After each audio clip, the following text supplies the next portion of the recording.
Hello, Jim here, and today we're going to be playing the solitaire game Ambush. Ambush is a military man-to-man tactical combat game that was published in 1983. It was designed by Eric Lee Smith and John Butterfield, and it was quite popular in its day and spawned a number of expansions, of which I own two, Purple Heart and Silver Star. The game uses a very unique paragraph action system where we have cards, several cards like this for each scenario, and a sleeve that they fit into. And as the units, the men, move from space to space on this board, we'll look up the hex number using these sleeves and find out then in this paragraph booklet what happens in that particular square, and it may cause us to spot an enemy doing something in another square. The game is very thematic and really tells a story because there's actual story baked into it, although the story is not the same every time, since a lot depends on exactly where your men decide to move on the map and what they decide to do when they get there and the order in which they do things. Also, at certain points the condition level will increase, meaning an increased level of engagement with the enemy, and we will swap out and put in a new card into the sleeve, which may cause a lot more things to happen. All these little red numbers on here are representing enemy movement, for example. So we have the map for this particular scenario, and it comes with two maps. Each expansion adds a couple of maps and several new scenarios. But this particular map will be used for the mission we'll be going on called Pleasure Boating to the West Wall. And as you can see, there's a river running through the center of the map, north to south, and there's a road east to west. The colors represent the elevation level. So there's a hill here in the green, and then there it gets a little bit lower towards here, and then the lowest terrain is down there. You can see this road is actually sort of elevated at a higher level than the terrain it goes past. These trees, for example, won't block line of sight from the road because the road is higher than the trees. You can see there's a couple of buildings with doors and windows, and then you can see forest and low cover and other types of terrain. Generally, most types of terrain other than this cover will block line of sight at the same level. So a man here going through this forest could not see a man over here. In this particular scenario, we will be trying to knock out some German pillboxes that have resisted bombing attempts as we attempt to cross the German line of fortifications called the West Wall in January of 1945. Over in this area of the map, there is the action round track. And the game is played in two types of activity. There's operations and action rounds. During operations, we can move our men freely. There are no turns or movement points to keep track of, and we just check each space they move into. Once something happens where, for example, they spot an enemy unit, we move into action rounds, and then we get very, very detailed in terms of how many points a person uses to move into each square and whether or not they can throw a grenade and so forth. This track is used to keep track of the different soldiers and how many actions they can take in each round, and whether or not the Germans or Americans act first in each round. Then over here is the terrain key.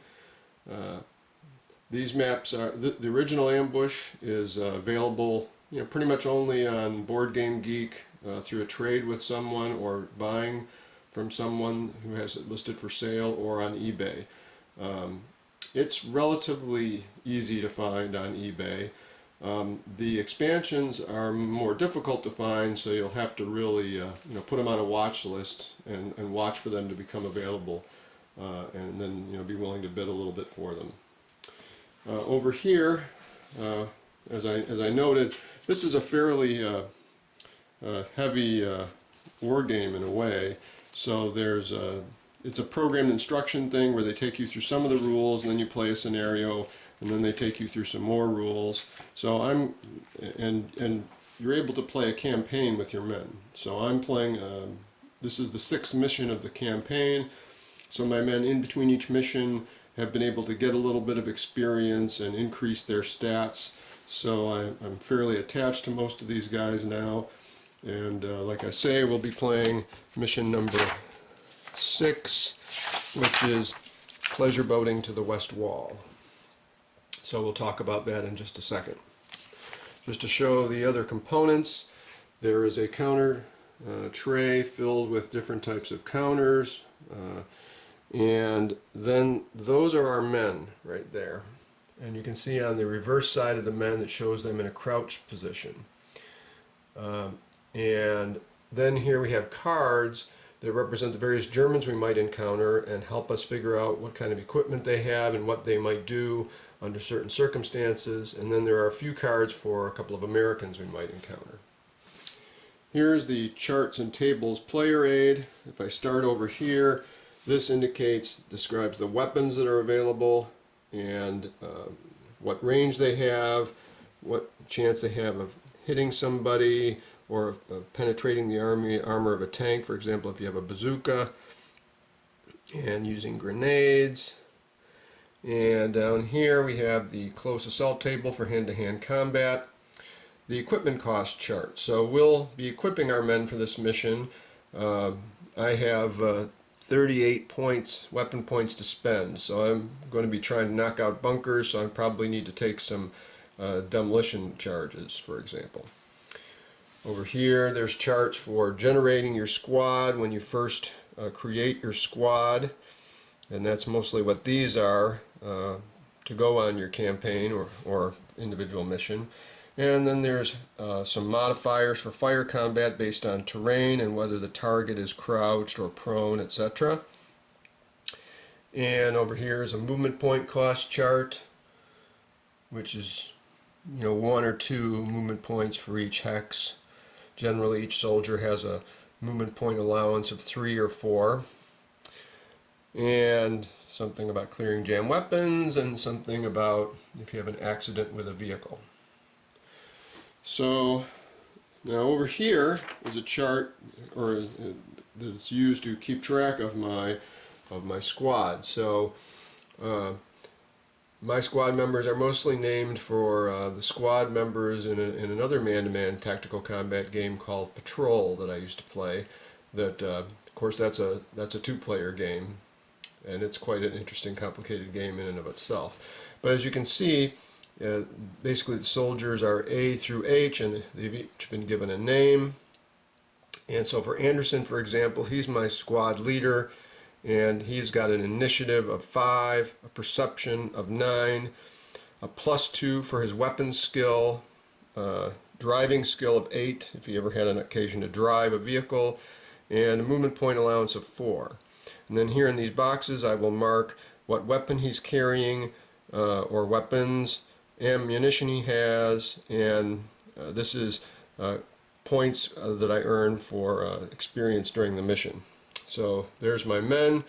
As you can see, Anderson he's the best, and Bastinelli is second best, and then they kind of go downhill from here, so I can kind of just generally keep track of how, and some of them, a few of them have died and been replaced with green men, so along the way. And then down here at the bottom of this chart we'll keep track of which enemies we've sighted, what general condition level we're in relative to the level of activity on the battlefield, whether we've gained or lost any victory points, and what we need to roll to change the condition level.